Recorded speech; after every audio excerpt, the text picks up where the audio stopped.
मला पवार साहेबांनी बरीच संधी दिली, 7 वर्षाचा कालावधी दिला। शेवटी पक्षाने नव्या चेहऱ्यांना संधी देणं आवश्यक आहे। या निमित्तानं तुमच्या सर्वांच्या देखत एवढीच साहेबांना विनंती करेन, ऐका माझं भाषण, मला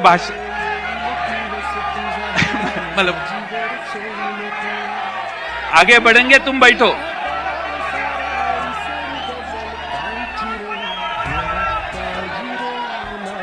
मला भाषण, तुम बैठो, तुम्ही बसा, खाली बसा, नाना खाली बसा, खाली बसा, खाली बसा,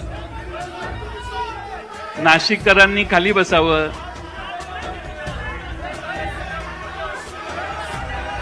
शेवटी पक्ष पवार साहेबांचा आहे, त्यामुळे पवार साहेबांनी याच्यावर योग्य तो निर्णय, कारण आता आपल्याला बरंच पुढे जायचंय आणि त्यामुळं मी पवार साहेबांचे मनपूर्वक आभार मानतो, आपल्या सर्वांचे आभार मानतो आणि माझे 2 शब्द पूर्ण करतो।